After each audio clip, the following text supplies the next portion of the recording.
Welcome to Tailoring Talk. I'm Roberto Revilla, bespoke tailor and owner of Roberto Revilla London Suit, Shirt and Shoemakers. I weave superpowers into every stitch. Join me as we meet self-starters and creators diving into their journeys and uncovering valuable lessons to help you be the best you can be. Hit that subscribe button, leave a rating, and let's tailor greatness together. With a harmonious blend of French and Peruvian heritage, today's guest paints her journey through music and art. As an independent singer, harpist, and songwriter, she weaves emotive soundscapes. Her canvas extends beyond music. Since 2021, she's delved into the captivating world of NFT art, and her debut EP was released in 2020. It echoes her creative spirit. Now she has her sights set on a new symphony, composing movie soundtracks, weaving melodies that echo through compelling stories. Here to inspire you to compose and conduct the soundtrack to your own life, Tailoring Talkers, please welcome Catherine Gerard to the show. Catherine, how are you? I'm doing great. Thank you so much for having me today.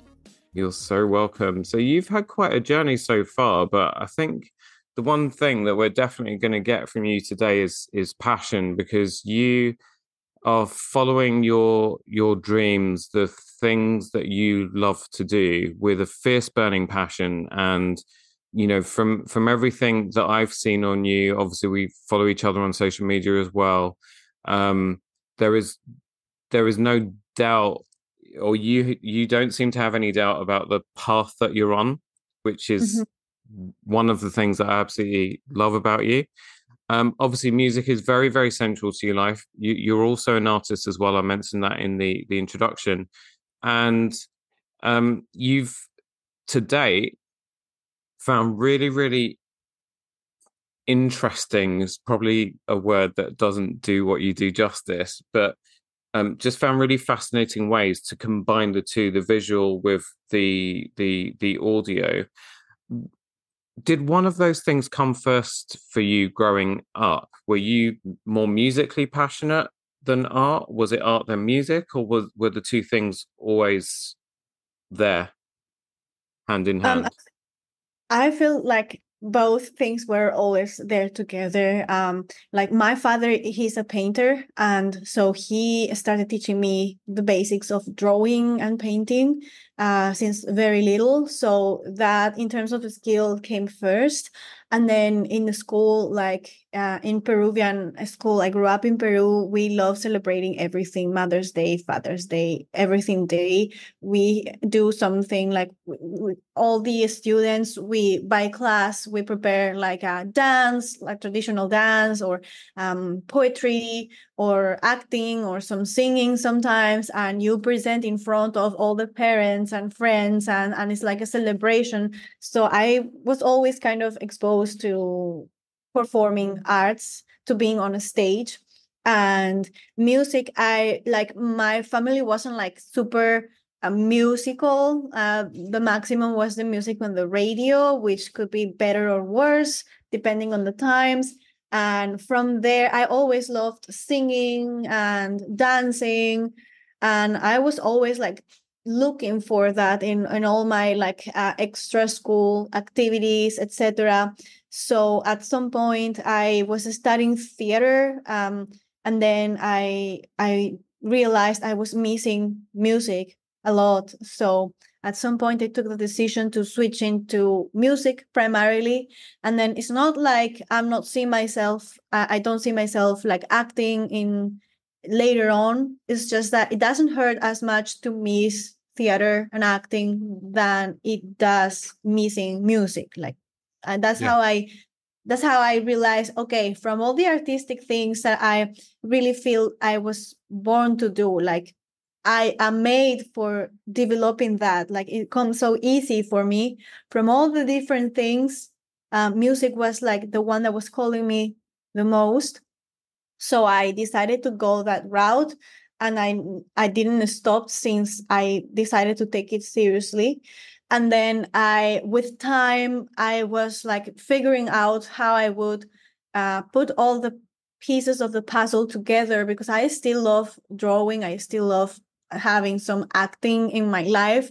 So building those things like a support for the music was how I found a way to combine everything together. Like, oh, I make the dresses for my videos, and then I act some kind of a story in my videos, and then I put the music to it, and then I add animation. So there's the drawing. And it's very, very fun to do for me. Yeah. There's so many questions that have now popped into my head from everything that you were saying there. So I'm going to try and pick two or three and remember them as well as I ask you them, and um you answer. God, I really want to ask you about the dresses. Now, growing up, um, you obviously a very passionate and expressive child, Mm-hmm. but you didn't have access, I guess, to a classical musical education. Yeah. So you had to teach yourself, right? Mm-hmm. Yeah, at the beginning, that's why people were like, "Oh, you don't have like the voice or the talent," and I was like, something inside of me was like, "No, don't listen to them," because I was like already figuring out, like, of course, I never had any training. Like, how do you expect me to be good? Like, there are people who are naturally good, but they are like the rarest. The normal thing is that if you never had singing lessons, for example, then you don't sing right. That's normal. So I never listened to all of this, and I was always like trying ways to do it. And when I lived in France for a while, you can have like free access to conservatories to study, and I was never accepted. But then I kept on going, and in the end, I found like my way. I found the teachers that also in terms of values resonated more with me, because the problem with some conservatories is that they are looking for a type, and then they will make you fit in that type. It's not the focus is not in making you unique, or focusing on your strengths and the things that make you you. Is more about a type of voice of artist that can execute a certain type of music in a certain way, and so everybody ends up sounding the same. And then, ironically, the people who can survive that, who you cannot put in that frame, they are the ones who are then chosen as the main character, or the first violin, or the first instrument, because they kind of, either they are just so exceptional that you cannot put them into the box. So you just have to let them be. Or that's a lesson that I understood later, that you do what they want you to do in the exam to get in. And once you're in, you start showing step little by little who you are.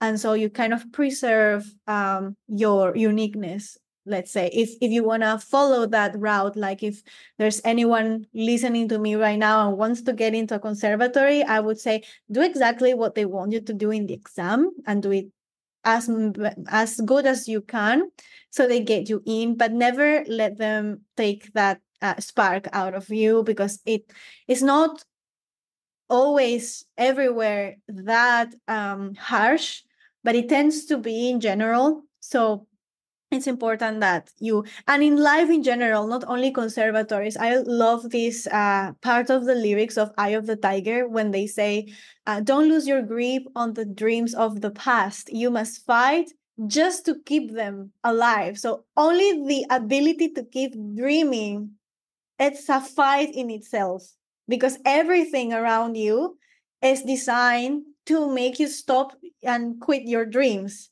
So let's not even talk about making them a reality. It's like a whole other beast. Just keep dreaming. It's an everyday fight. So you have to be it's like the first test for the artist. No, you cannot do this.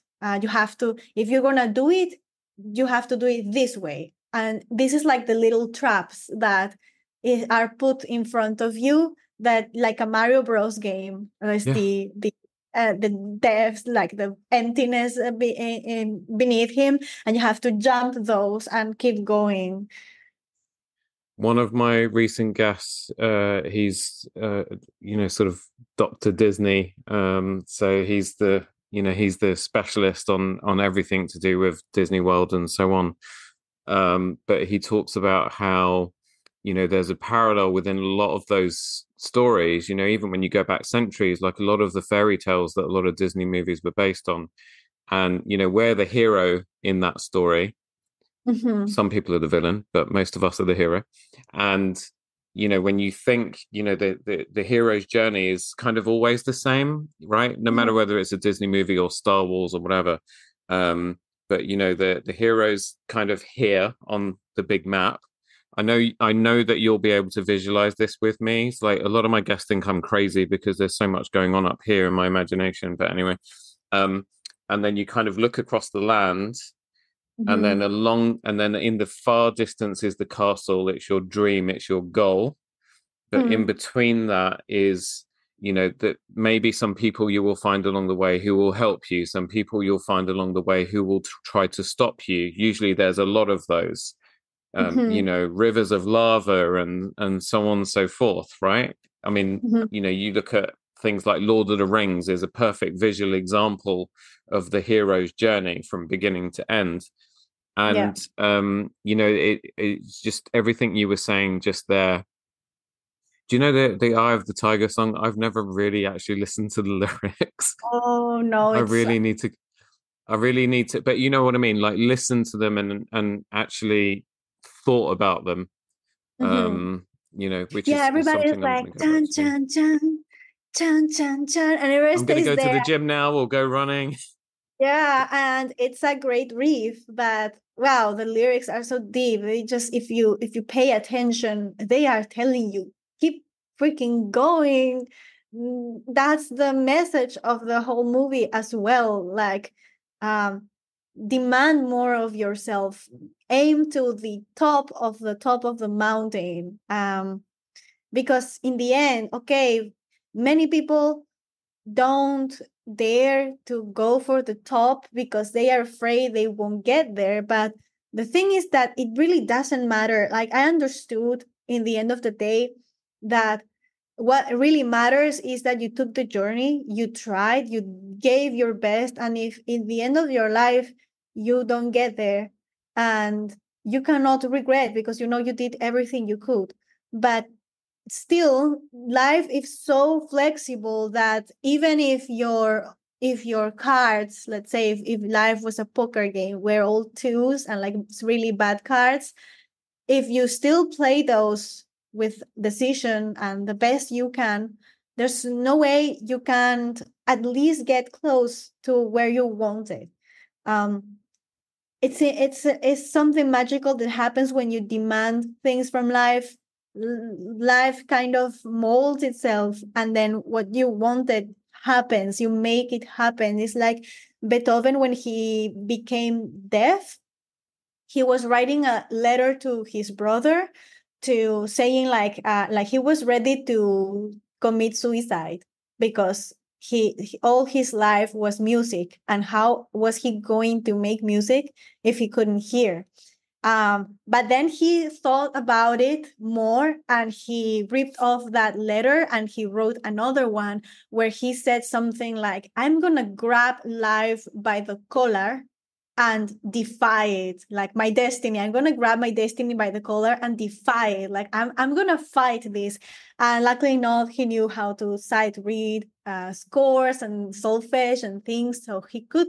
So life molded in a way he could still keep creating music, and like most of his biggest works were when he was already deaf, like the song of the joy. How is it called in English? The joy song.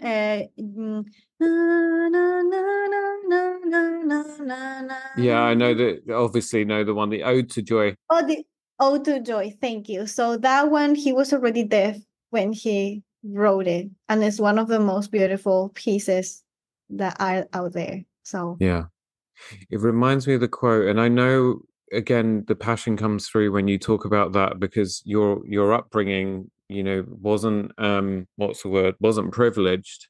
Mm-hmm. Um, kind of much like mine. And, my parents, because we very much have a class system over here in Britain, right? And for all intents and purposes, I'm working class. And I remember maybe when I was very young, sort of talking to my parents, like, it doesn't have to always be that way. And Mm-hmm. being told as a child, no, stop trying to spread your wings and Mm-hmm. fly beyond the span of your wings because you'll just crash and burn. Mm-hmm. If you're born working class, you're working class. There's no, you don't try to elevate, which, Mm-hmm. now I say that out loud, that sounds like really, really bad advice or like a really bad thing to say to someone. And it Mm-hmm. reminded me, there was a movie from, oh my God, it must be 25 years old now. Now I feel really old, but A Knight's Tale with Heath Ledger. I don't know Okay. if you've ever seen that film. Um, What was the name of the film again? it's called A Knight's Tale. Okay. The actor who passed away, Heath Ledger. Okay. He passed away when just after he played the Joker in Oh, okay. Christopher Nolan's The Mm-hmm, Dark mm-hmm, Knight. mm-hmm, That actor. So it's a film with him. I think it's about 1999, 2000. And it's about a pauper um, mm-hmm, who goes on a journey and he falls in love with someone I mean not a princess but like a lady mm-hmm, and in order to I actually don't remember the story exactly but basically he's not a knight but mm-hmm, he basically has to kind of fake it and go through all these trials until he becomes an actual knight. Because mm-hmm. the idea is, I think knights you couldn't be a knight unless it was by, blood or birth or whatever. I don't Mm-hmm. understand how white people in this country operate. But anyway, and they have a flashback to when he's a child because he always looks at to the stars, and Mm-hmm. the flashback is him and his father and he as a little boy says to his father, can it be done, father? Can a man change his stars?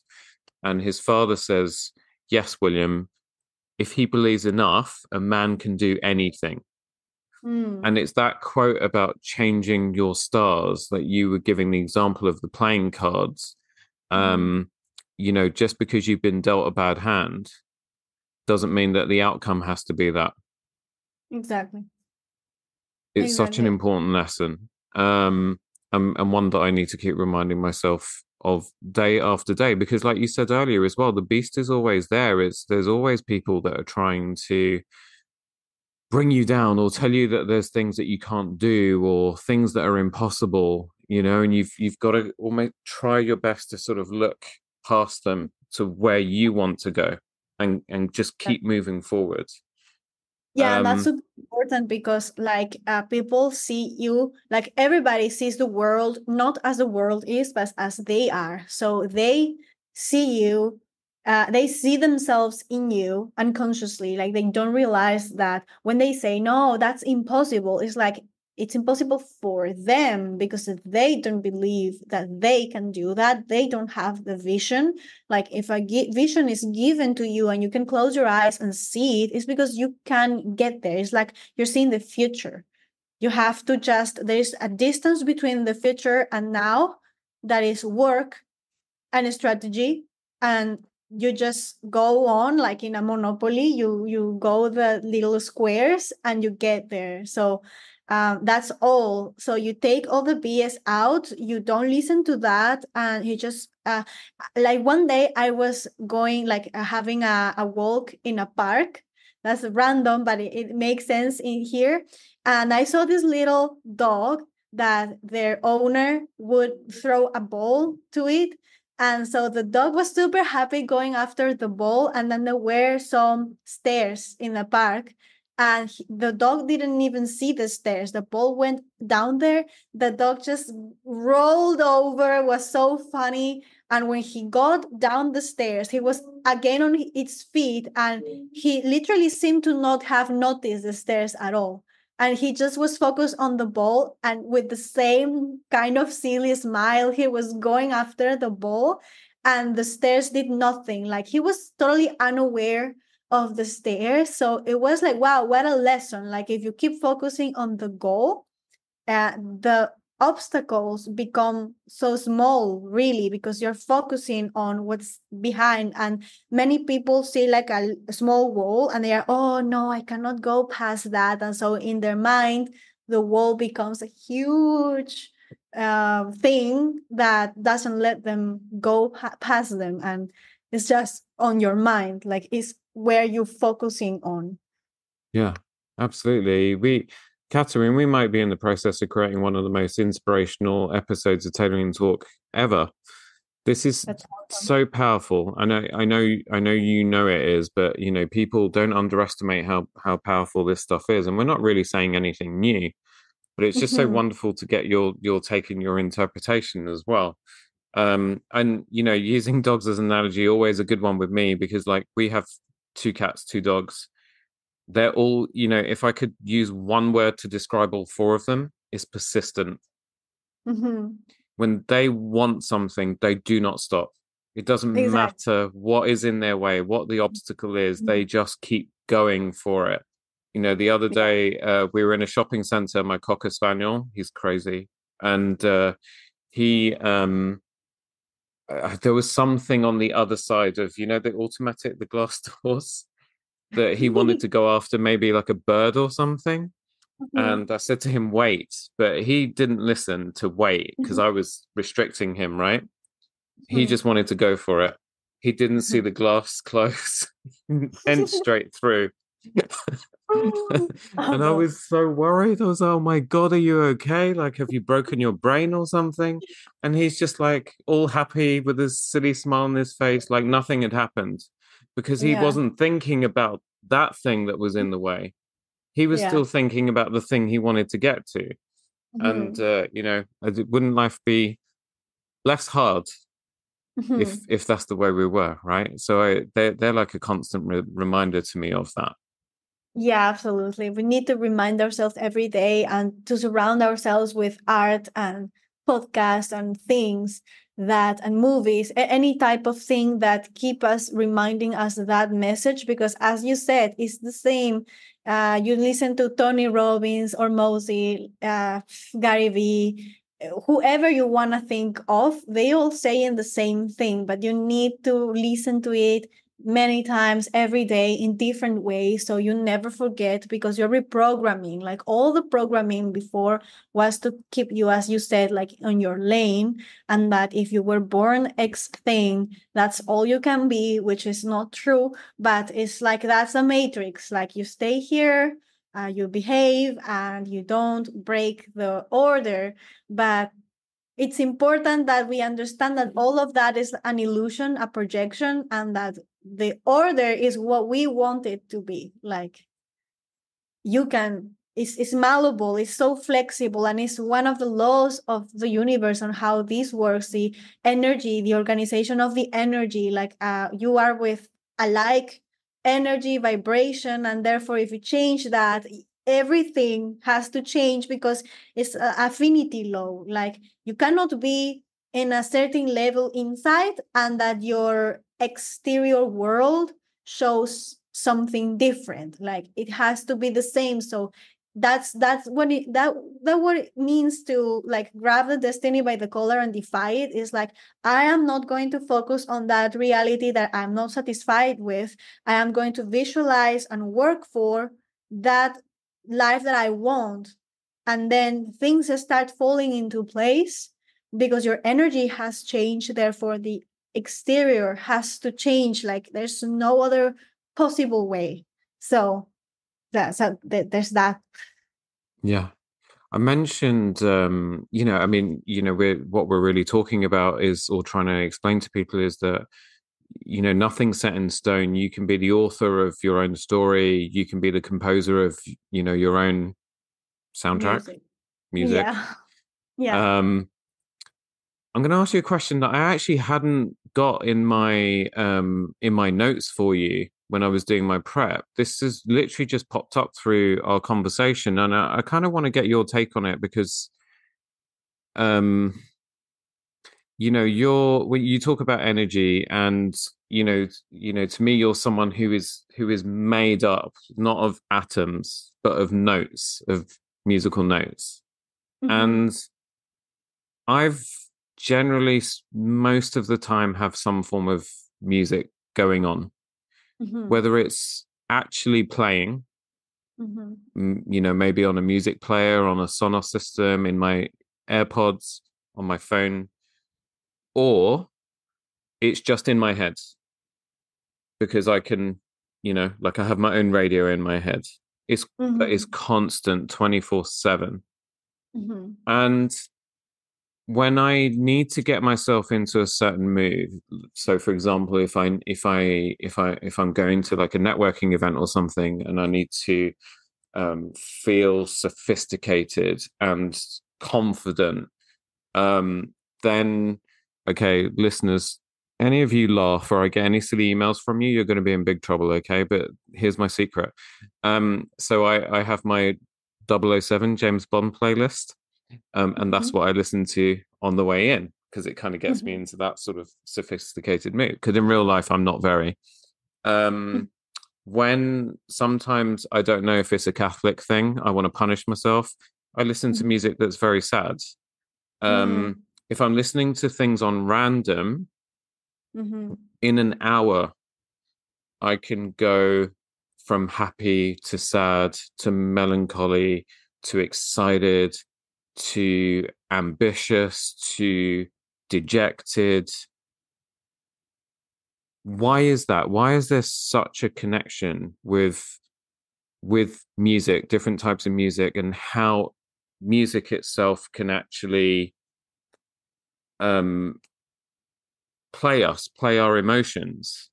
Mm-hmm. So music, first of all, is like sound. So it's vibration. It's like actual waves of energy in form of sound that literally go across through us. Like in reality, we don't only hear with our ears, we hear with our whole body. That's why deaf musicians can perform, because they can feel the vibration like in the and on the floor, in their body, especially with low frequencies. You truly feel them here. And when you have this huge amplifier with the huge cone, that's, you can see it, and you need, like, for pushing the low frequency forward, you truly physically need a physical cone that does this thing. And that's why it's called a beat. It's literally like a heart, and it's pushing those waves out, and they come to you and they go through you, and you can feel it here in your chest in a live concert, how they bounce into you. And then there is like the energy of the person who made that music, that it's kind of, I see it like, my personal theory is like deposited in those vibrations, like a pigeon message that you are sending. And that's why you can get it even if you don't understand like the language of the song, let's say. You still get it, because it's like the pure emotion deposited in that wave, in that wave of energy that is going through you. And it's like your whole body understands it. You don't know about notes, chords, harmony, and all those things. Instinctively your body just takes the message. Like, we've been getting used to that language from thousands of years. Like, music has our age. Basically, we started singing, I believe, almost at the same time as we started talking. So that's why it's so important to consciously choose the type of music that you are. And with type of music, I mean, like, what's the content? What's the substance inside it? Because you can have rap that is so amazing, that is poetry, pure poetry, and that is talking to you directly, like in a raw way, to get better, improve, go out there, fight. And you can have rock and heavy metal that tells you the same, and jazz that tells you the same. Like I think about Nina Simone songs. She has that raw energy and that, like, this light, and that music that has that light, even pop, any style that you can think of that is giving you that positive energy. This is what I feel that we need to listen to the most. Like there are many songs that talk about toxic love, possession, victimism, or I'm so sad because this happened that I can't control, and please come back, and this type of things. And melodically they can be good and you may like them, but be aware that the content is going to go directly to your subconscious mind, because it's the vibration going through you. Your body is going to scan all those things. So it's like a cake. You don't want to eat that every day. It's not going to be good for you. So if art is food for the spirit, there is junk spirit food out there, and that is being pushed heavily onto us through media and through organizations that have lots of money and resources to make you believe you like that empty art that is not art, those commercial products that are out there. And so it's important, as someone who listens to music, to try to have an active search for that positive art, and for the artists to have this active effort of learning how to promote properly, so that the good things you are creating can get to as many people as possible. Yeah, So, to wait. absolutely.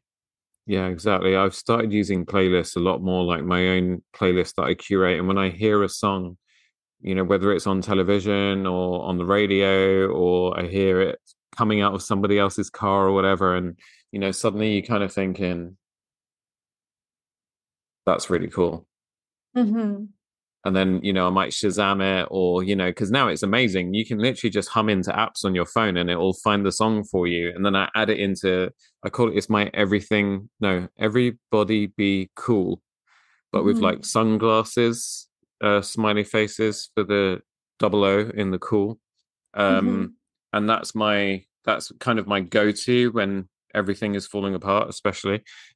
So we touched on movie soundtracks, and so I want to make sure that we kind of get into this as well, because something I'm very passionate about. So on on this podcast, we do something called the Bondathon, Okay. again related to James Bond, and Okay. we've been watching every single film, one a month, for the Mm-hmm. last.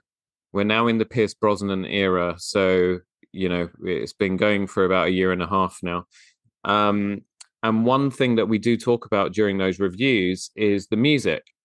Mm-hmm. And I can distinctly remember exactly which episodes we were talking about where the film maybe didn't feel so great, and part of the disconnection was the music. And then other films where prior to rewatching them, we've all said, "Oh, I'm not looking forward to that one because it wasn't very good." But Mm-hmm. then we come to review it after watching it. And so a recent one was Tomorrow Never Dies, which was Pierce Brosnan's second film. And John Mm-hmm. Barry scored the majority of the James Bond films, but he didn't come back for that one. But he recommended this young composer at the time called David Arnold. Mm-hmm. And David Arnold previously had released an album called Shaken Not Stirred, where Okay. he brought in different artists and did reimaginings of the classic Bond theme songs. Brilliant, Mm-hmm. brilliant album. Very, very creative. Some of the things he did were very unexpected. And he scored this film, Tomorrow Never Dies. And for me, Mm-hmm. if you sat me on my own, just with nothing, in my mind, I can play that album from start to finish, note for note. I know it so well, backwards and forwards. And Mm-hmm. the reason why it's so magnificent is because he scored he composed the music to the film, to every Mm-hmm. single beat of what was going on screen. And when you put those two things together as an overall visual, auditory, and now we know because Soundwave's physical experience, it made that film like a near 10 out of 10 for me. I think I gave it a 9 or maybe an 8.5. But I keep citing that as one of my favorites just because of the soundtrack. Um, so if I was musically inclined, it's something that I would absolutely love to do. Where, because you're now starting on that journey, Mm-hmm. um, where did that sort of passion for film composition come from and begin? Mm-hmm. And then my follow-up question naturally is going to be, what are some of your favorite Mm-hmm. soundtracks, film themes, passages of music from your favorite movies? Mm-hmm. So I love cinema. I love movies, especially like 2D, 3D animation movies because they have like the drawing side of it. And it has always fascinated me, like how can they do thousands of drawings and then that comes to life, you know? It's such a hard work, you know, for 2D animation, like in the beginning of animation people were doing drawings and drawings and drawings all by hand and then put all that together and come up with those stories that were also super well, like the script was really well written and the plot was smooth and all those things, so good. And so I would always be listening to the music, and for example sometimes I like sewing my own stuff, so sometimes you have to sew by hand. Like you cannot do everything with the machine. I mean, you could, but then sometimes the result is not going to be as neat, right? Yeah. So while I was sewing by hand, which it cost me a little while to learn to love to sew by hand, you know, when you start, it's like, oh, the machine goes so fast, it's much better. But it depends, right? So I would just put a movie and I will sew while watching my movie. And then at some point, I would just be so absorbed in my sewing that I was literally following the movie by the dialogues and the soundtracks. And the soundtrack was going me to that journey, like bringing me in that journey. And when like the suspense comes, I was feeling the emotions, but I was still sewing. Like, what's going on? I wasn't really watching like the visuals, especially if it was a movie that I already seen before. And so there I started to pay attention to like the soundtracks. And then the idea started growing, like, wow, it would be so nice to do that one day, or wow, that must be difficult, like orchestrating all those things, coming up with all those melodies, like it would be such an amazing challenge to do. And then the idea was growing and growing, and I was just imagining what it would be like. And then on the just browsing on the internet one day, I find this program that is called the Momentum program that is quite well known apparently. I just saw like the advertising on YouTube and I was like, oh, that's what I'm looking for. Like that's like the thing that I was imagining. So I just applied. And then when I talked with the organizer, the founder, um, he was like, where do you know us from? And I just saw the ad on YouTube and I knew that was the thing I had to do. And he was surprised because normally people take some time, go and see the YouTube channel, the website, look at the tutorials that they put for free, etc., before taking a decision. And I was like, no, I'm sure this is what I need. So that is how it kind of was born. And then I started with the preparation courses. And then I said, okay, I need to practice because like 1.5 hours, 2 hours of movie like it seems so impossible for now. So I started doing 2 minutes micro funny movies on my YouTube channel. It's gonna start like a dedicated YouTube channel for that. It's gonna be called the Catherine's Soundtracks, and it's 2 minutes movies with a funny twist. As an excuse for me to do soundtracks and like to build my small stack of evidence. Okay, I can do this. And now it feels less daunting. Like I can do 2 minutes. It's the same for more time. That's all. It's the same you do for 2 minutes, but for an hour. It's just longer. So it helped me to build that confidence. And so for now, I just did two of them. One is When You Hate Valentine's Day, which is kind of horror type of comedy, like a parody of horror movies.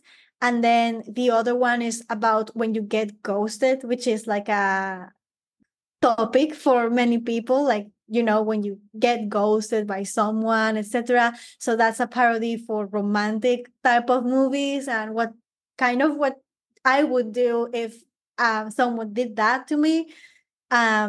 And so that was fascinating to do because it made me go through several styles of music, from classical to rock to then some big band, which I am not an expert of, but I kind of did my little thing, and it was so funny, so fun to make. So great practice for me, and a good excuse to make people laugh, which is always welcome. Yeah. I I, it reminds me of one of my favorite romantic comedies. I love romantic comedies. The Holiday with Jack Black and Cameron Diaz and Jude Law and Kate Winslet. Have you seen that film? Okay. It sounds to me like it rings a bell. I think I have seen it, like they're existing, but I never had the time to actually watch it. Okay, Catherine, you have to watch it because Okay. of everything you've just told me. You have to watch it. You'll love it. So Cameron Diaz is like in California. She's a high flying. She writes the trailers for movies. Oh, wow. Kate Winslet is a journalist in London. She's Mm-hmm. going through a really bad breakup. She's been Oh, the girlfriend of someone who is cheating on his wife with oh, her, wow. and Oh, she wow. knows that she is the. I don't Lover. even. Interest. Yeah, yeah. Um, but she can't help herself. But she needs to get out of it. So she basically advertises to swap her home in the English countryside for someone else's home. So it's like a holiday swap, like a house swap. And Cameron Mm-hmm. Diaz is going through a really bad breakup because her boyfriend cheated on her. And so she needs Mm-hmm. to get out and do something else. And so they end up swapping houses. So Cameron Diaz goes to England. Kate Winslet goes to anyone who's listening who's laughing at me. Again, I'll kill you. But so what? It's a great movie. I don't care. Kate Winslet goes to LA, and um, Kate Winslet, she meets a friend of Cameron Diaz's character, played by Jack Black, Mm-hmm. and he's a movie composer. Mm-hmm. Oh, wow. Mm. Oh, And wow. That originally, movie. Robert Downey Jr. had read for that role. He didn't get it, thank God, because Jack Oh, wow. Black does such an amazing job with this role. And we know that Jack Black himself is a musician, like Yeah. great rock guitarist, writer, etc., with Tenacious D. Um, but I mean, some of the quotes in that movie. There's a scene in a Blockbuster video because she's going to rent some movies. He's with her, keeping her company, Mm-hmm. and he's going round and he's picking up films. But where Mm-hmm. I might say to you, this is a great movie because this happens and it's about this story. He picks up Mm-hmm. the movie and he's talking about it from the point of view of the music, Mm-hmm. right? So he picks up Wow. Jaws, da-dum, two notes, and you've got the Mm-hmm. greatest villain in movie history. Mm-hmm.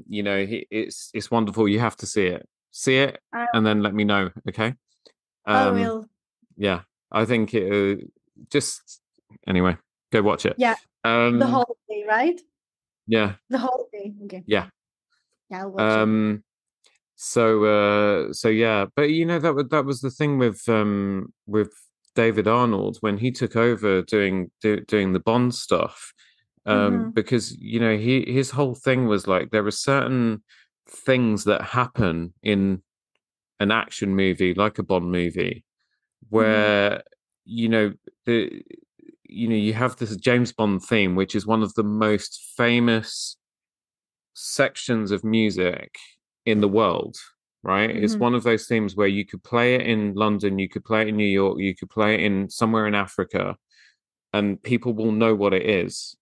And but those things, those hero themes, etc., they have a place in the movie, they have a place within the action and so on. And it wasn't until that particular film that I was talking about earlier that someone took those themes and actually looked at what was going on screen and then married the two together. It's the same with like if you watch a horror film. So I grew up thinking I didn't like horror movies, but obviously I do because I can't help watching them. But if you took a horror film and you turned the music off, you took the soundtrack out of it completely, it probably it wouldn't be that scary, right?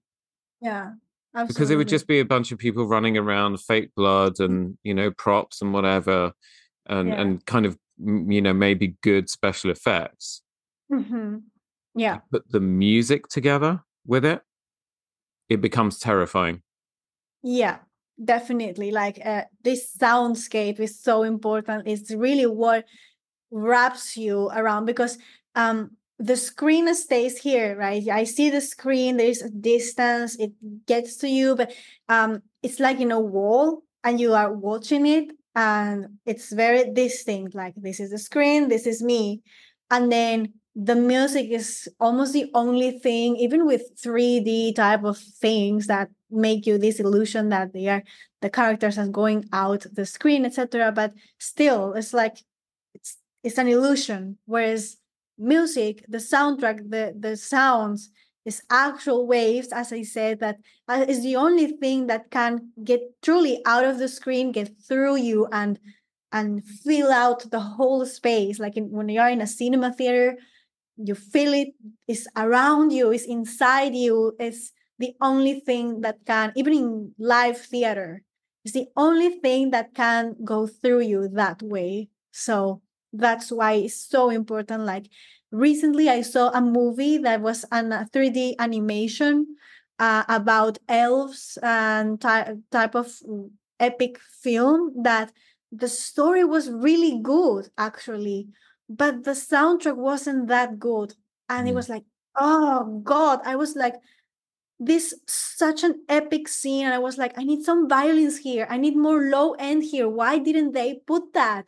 And you could feel how that scene that was already epic could have been double epic and really bring you with the whole story if only they would have had a better soundtrack. And at some point in the movie that you have this little moment where there is a good moment in the soundtrack with the electric guitars even, I was like, wow.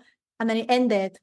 And I was like, oh God, just 1 minute in the whole movie where you truly have like a something musically Yeah. speaking. And it was such a shame because, as I said, the story was perfectly written, the characters were perfectly displayed, and you have the arc and everything was good, but the soundtrack was missing. And it was, no, what a waste.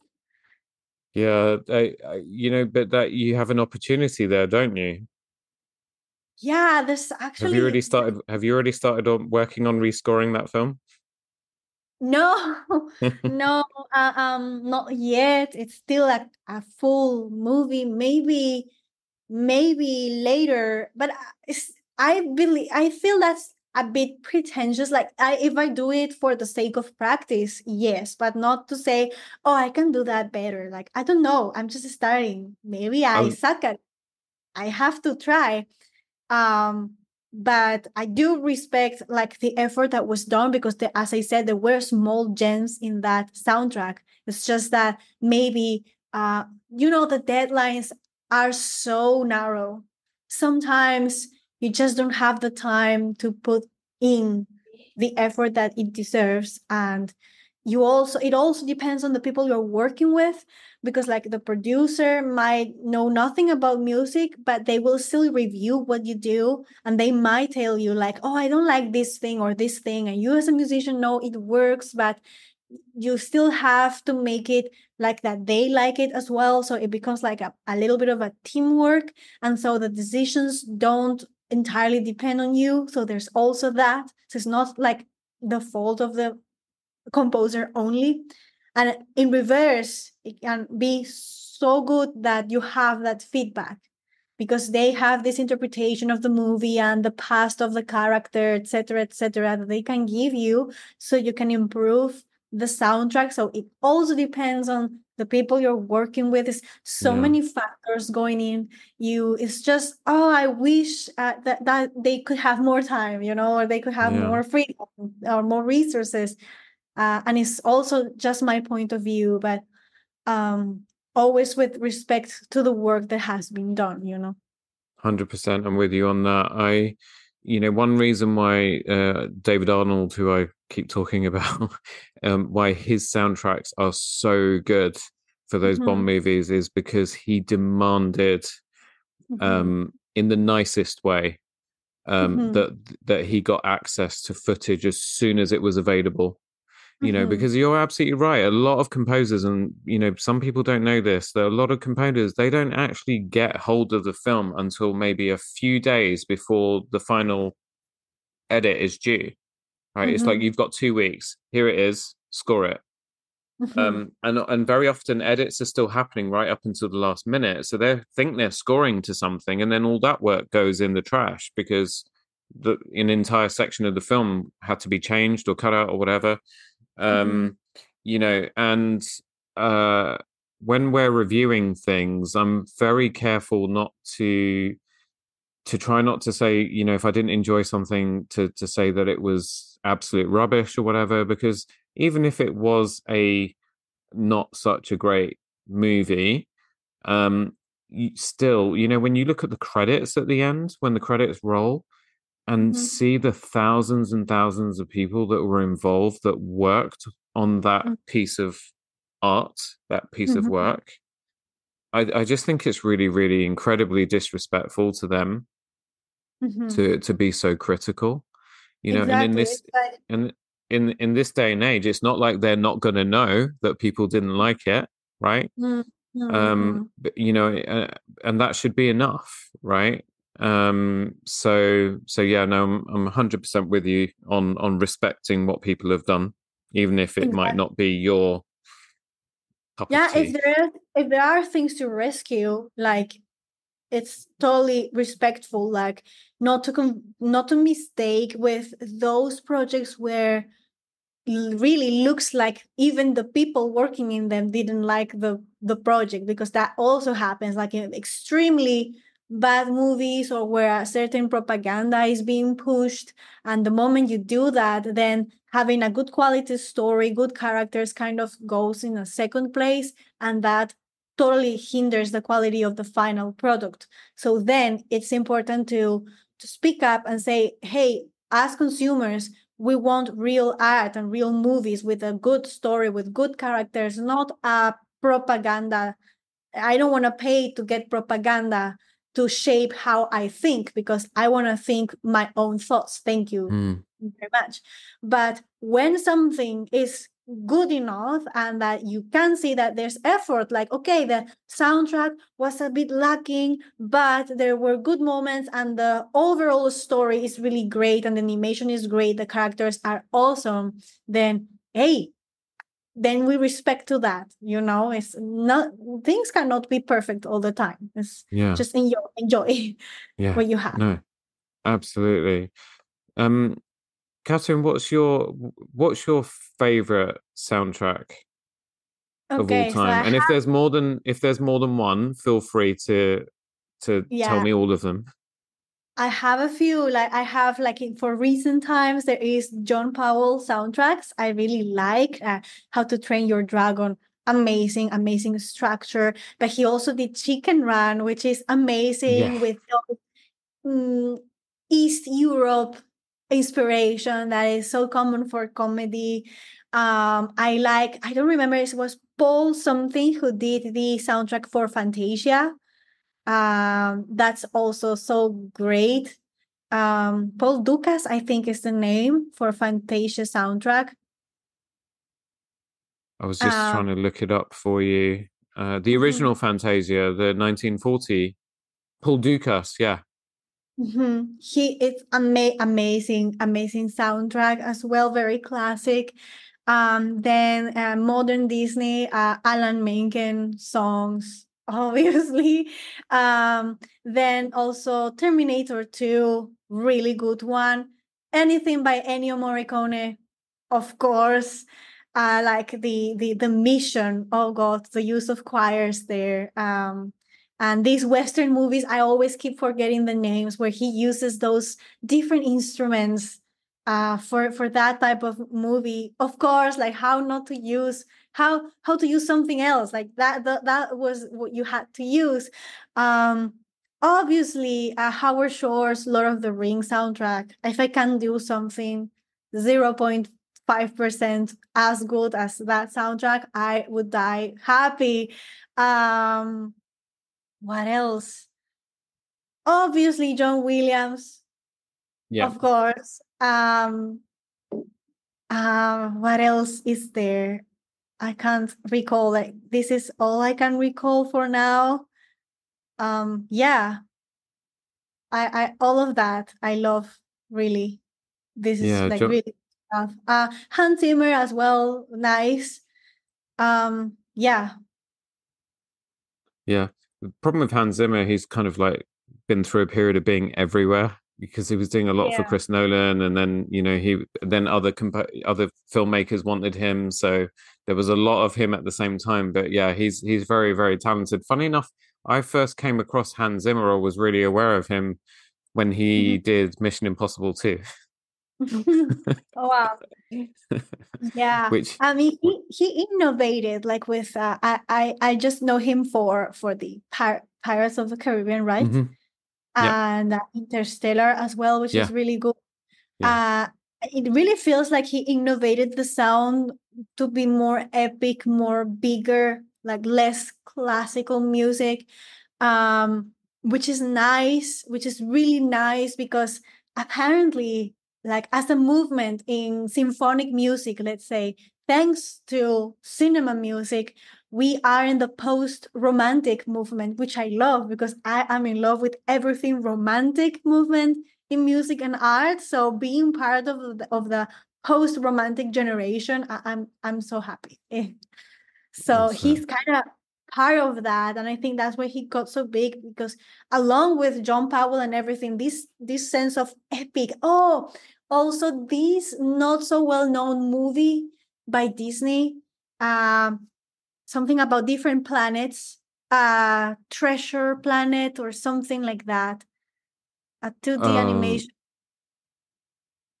sort of a I can't think simple. of the name. I know the one you mean. I can't think of the name.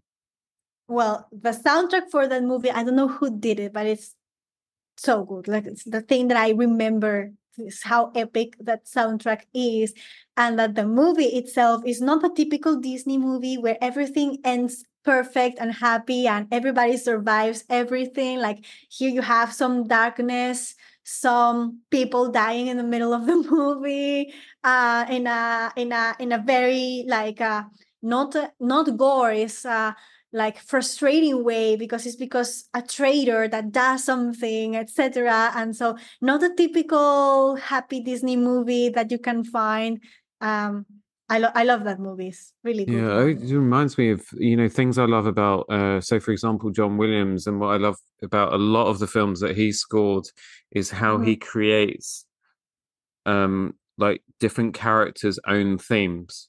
So Star mhm, Wars is probably the most famous example. He had Princess Leia's theme in the mhm, original trilogy, and then in the sequel trilogy, I absolutely love Rey's theme mhm, for that character because it's so playful and innocent in The mhm. Force Awakens, and then he develops that as the films progress, and she starts to develop her power, and eventually discover who she is, and then make her choice about who she wants to be.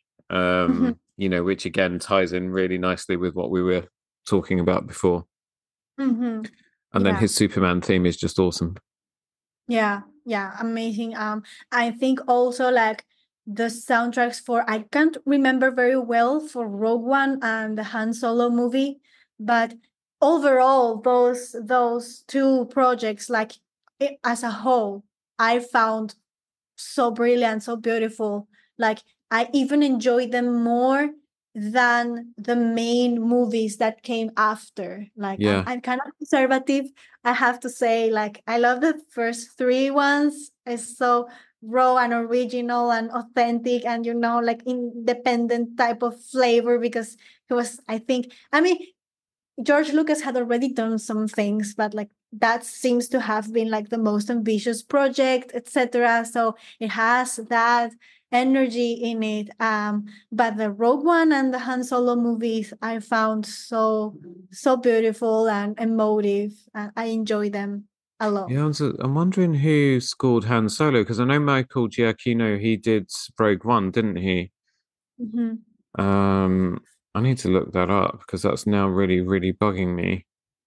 Because I know they included some of John Williams' original themes in the solo soundtrack. Oh no, it was John Williams, adapted by John Powell. Oh wow! Of course, you have the two biggest. Like if you had John Williams plus John Powell, I mean, obviously it's going to be spectacular.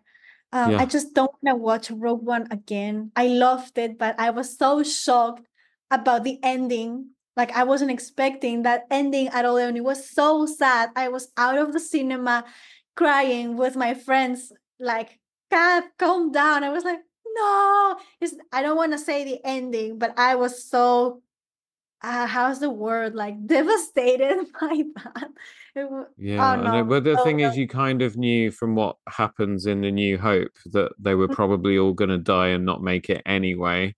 But I think the filmmakers did the right thing by kind of, we see Jin and Andor, spoiler alert, anyone who hasn't seen Rogue One, get vaporized on the beach. And I know, I'm sorry. But then we cut to the rebel blockade runner that's trying to get away from Darth Vader.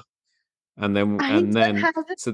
it kind of went, for a lot of Star Wars fans, like me, that grew up with all of this stuff, we'd never seen Darth Vader unleash his true power. We'd never really seen it on screen, like the cruelty that he was capable of. And so it was a really funny thing in the cinema when we saw it for the first time, because like it was like, oh my god, no, they can't die. There's got to be some way they're going to get away from that explosion and they'll be able to escape. And it didn't happen. I tried to pull myself like into thinking, because there's a little piece of dialogue where they say something that kind of means like 1/3 of the power of the Death Star, like not full power. It was they just basically put it like literally they just want to test it, so it's like a little short burst. So I am like, no, the planet is not entirely destroyed, because they just did like a small shot, like 1/10 of the actual power of the machine. So maybe they could have survived and then just gone away, try to do something to leave their lives away from, like, they already did what they had to do. But still, you see like everything, like the you see the explosion quite near, and still it's just me trying to fool myself into recreating the ending, but it's very unlikely, right? And it's true what you say, like in the first movies you do see the cruelty, and it's kind of portrayed how he destroys Alderaan. So there the Death Star goes with full power, and that the Leia is totally devastated because all her life, her family, everything is in there. And then later, when you discover that Darth Vader is actually her dad, is even bigger, like wow. And the amount of forgiveness capability that they have to, especially Luke, to redeem his father, and that in the end you remember that he regrets all he's done and ends up destroying Palpatine himself, etc. So Rogue One, or does he? yes, he does, because in the last scene when they are all celebrating the end of the Empire, you see Obi-Wan and Yoda, and then Anakin that comes back in his form before being Darth Vader. So he is redeemed. So which is so beautiful. So with Rogue One, it makes it even bigger, because wow, all these people who sacrificed their lives to get to that very ending, and still, like, it wouldn't have been complete victory if Anakin wasn't kind of rescued, because then with the prequel that came after, Mm-hmm. the other three, you understand what made Anakin become Darth Vader, and how he was misunderstood and disrespected by the other Jedi's, like always And try, like always, manipulated. yes, and manipulated, and like put on a leash, because oh, he's too powerful, and kind of being jealous of him being so powerful, that instead of guiding him, they were trying to put him apart. And crazy, like he just lost complete, like he lost north, right? Like, do you say that in English? Yeah, Like yeah. your path. And that was even so hurtful, like for Padme and all the whole thing, right? They explain to you how he becomes that. And I'm very sensitive, so when I saw the three, the ones that come before, I was like, no, like feeling so sorry. So it helps you understand the whole thing, and why it's so important and beautiful that in a spirit he's kind of recovered, right, from darkness. So that's amazing message, like no matter how far in you are, you can still be rescued. Yeah, even after you've killed trillions and trillions of people, um, there's hope. Man, I didn't Yeah, realize you were such a Star Wars geek. I am. I am. Yeah. I love the story. Awesome. So once we finish the James Bondathon, then we'll have to get you on to do Star Wars, right? I mean, it's perfect as it is. I mean, it would be Awesome. nice. It would be nice if they do yet another movie. Why not? They are. Oh, wow. Yeah, there's more Obvious. coming. Daisy Ridley, she's coming back as Rey. There's a Oh, wow. new, I think they're writing a new trilogy for her. Oh, wow. Yeah. So I think she's going to be, it will probably be about her setting up the new Jedi Order and so on. So yeah, it's going to continue, which Wow. is very exciting. Mm. It's not going to stop. Awesome. No, it's not. God, I could definitely talk to you all day. Thank you so much. Catherine, so I know where your YouTube channel is, youtube.com/@ Catherine Gerard. I'm going to put the link in the show notes. Where else can people connect with you and see your work and see what you're up to? So I'm on Instagram as Catherine Gerard, and on Twitter as well as Catherine Gerard. All the same pictures, super easy to find. And very soon I'm going to do a dedicated channel for all the little movie soundtracks that I'm doing, that is gonna be called Catherine's Soundtracks. So I'm preparing that to have like a dedicated place to do that, because the audience is not the same, and kind of feel that it's not working really well in the main channel, which is a shame. So I'm going to start all over and see what happens. So those are the places. Yeah, it's really funny. You've got to do a bit of experimentation because, I'm on Instagram. I started the YouTube channel, I think, a year ago now. So Mm-hmm. it is steadily kind of growing very slowly. But it's really Mm-hmm. funny when you look at your content Mm-hmm. and you look at what's been most popular. it's Mhm. always slightly different platform to platform. So it's kind of working out the advice that I've had on this podcast from previous guests who are really into all of this sort of thing. The recommendation seems to be pick two and stick with them.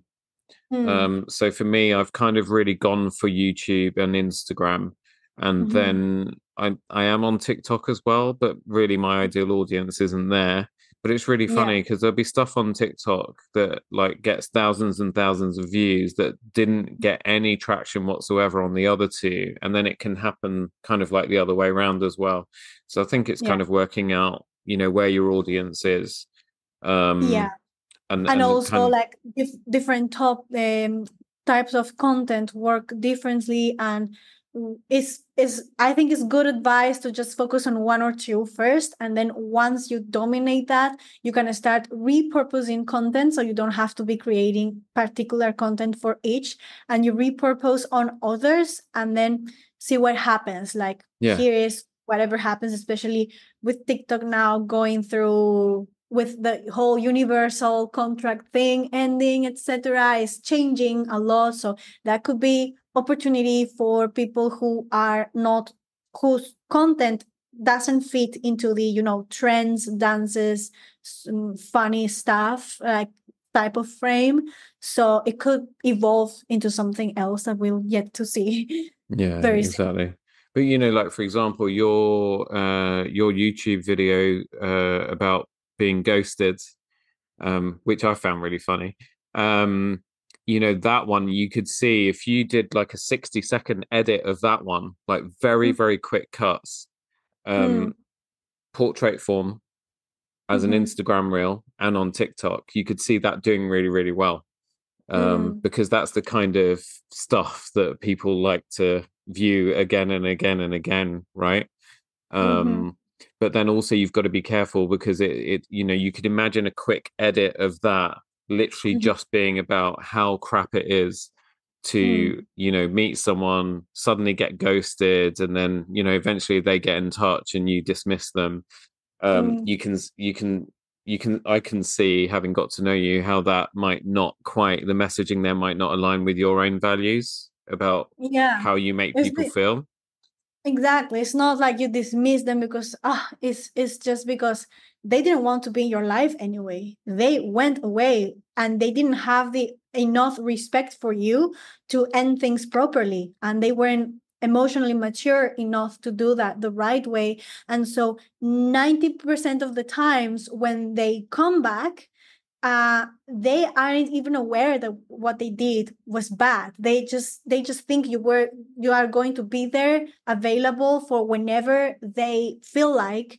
And it's like, no, the character in my movie did a lot of self work in her own way to become a better person, and it's not allowing someone who doesn't respect her. That's why I put like the message of the guy, like, hey, wanna drink something? Like, it's Yeah, not, yeah. hey, Hey, I'm so what's up? sorry here, this thing happened, when it's a Yeah. true comeback from someone who really wants to make things better.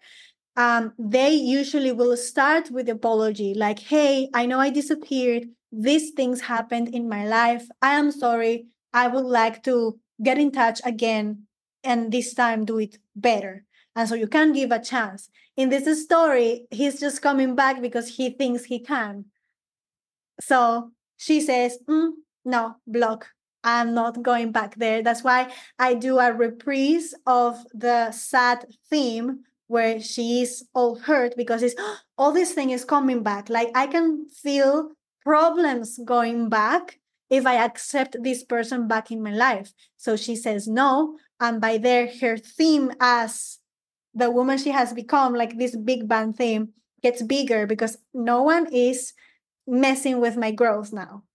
So that's like the message, and that's why I needed to at least have 2 minutes to explain it, because I feel in a this whole context in a 30, 60 seconds type of thing that goes so fast, the message wouldn't get there. Yeah. No, absolutely. I love how, as you're describing it, you're reliving it and feeling the emotion, because I could see the sass coming in. Brilliant. Catherine, thank you so, so much. Have you had fun today? Yes, it was been an amazing conversation. Thank you so honestly, thank you so much. You've been absolutely wonderful. And I meant what I said, like if you want to come back, like to do reviews of Star Wars movies and soundtracks, we can Yeah, do that. We'll get it set up. Like we're on Instagram together anyway. So yes. we'll talk about that offline. Thank Perfect. you, Catherine. And I will have Catherine's links in the show notes for her Instagram, YouTube, and X or Twitter or whatever it's called these days. You thank you so much for joining Catherine and I. Follow us on Instagram at Totally and Talk Podcast for latest episode updates, highlights, and news. The podcast is also on YouTube at Roberto Revilla London. You can email me at tailoringtalkpodcast@gmail.com. Please hit subscribe, give me a rating and review, and click the share button in your player to send this episode to someone you know who needs to hear what Catherine shared with us today. And if you want to support the show, there's a support the show link in the show notes. Have a great week. Be good to each other, and I'll catch you on the next one.